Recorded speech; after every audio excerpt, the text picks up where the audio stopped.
ఈ పత్రికా సమావేశంలో ఇండియా కూటమి ఉపరాష్ట్రపతి అభ్యర్థిగా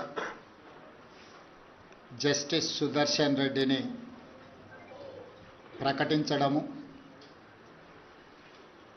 తెలుగు ప్రజలకు ముఖ్యంగా తెలంగాణ ప్రజల యొక్క గౌరవ ప్రతిష్టలను పెంచింది. ఈరోజు దేశ రాజకీయాలలో ఒక పక్కన రాజ్యాంగాన్ని మార్చాలి, రిజర్వేషన్లను రద్దు చేయాలి, ఎన్నికల్లో నెగ్గాలి అంటే ఎన్నికల కమిషన్ను కూడా దుర్వినియోగపరిచి బ్రతికున్న ఓటర్లను చనిపోయినట్టుగా, లేని ఓటర్లను ఉన్నట్టుగా నమోదు చేసి ప్రజాస్వామ్య ప్రక్రియను అపహాస్యం చేస్తున్న ఎన్డీఏ ఒక పక్కన,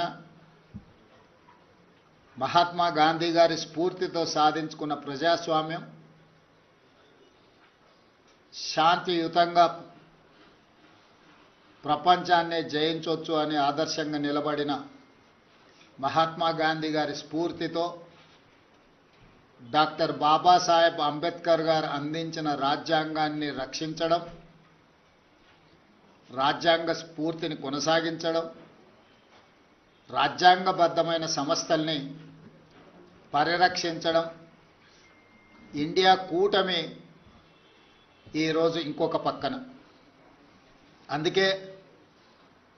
రాజ్యాంగ వ్యతిరేకులైన, రాజ్యాంగాన్ని రద్దు చేయాలని కుట్రలు చేస్తున్న వాళ్లను ఈ ఉపరాష్ట్రపతి ఎన్నికల్లో ఓడించడానికి ఇండియా కూటమి రాజకీయ పార్టీలకు అతీతంగా, రాజకీయాలతో సంబంధం లేని ఒక వ్యవసాయ రైతు కుటుంబంలో జన్మించిన తెలంగాణ బిడ్డ, ఉస్మానియా యూనివర్సిటీ పట్టభద్రుడు, తెలంగాణ హైకోర్టు జడ్జిగా, ఇతర రాష్ట్రాలలో చీఫ్ జస్టిస్గా, సుప్రీంకోర్టు జస్టిస్గా సుదీర్ఘకాలం సేవలను అందించి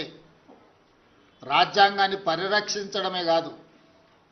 రాజ్యాంగ నిపుణుడిగా పేరుగాంచిన జస్టిస్ సుదర్శన్ రెడ్డిని ఈరోజు అభ్యర్థిగా ప్రకటించడం మనందరికీ గర్వకారణము. ఈరోజు వారిని గెలిపించవలసిన బాధ్యత ప్రతి తెలుగువాడి మీద ఉన్నది. దేశ రాజకీయాలను ప్రభావితం చేయగలిగిన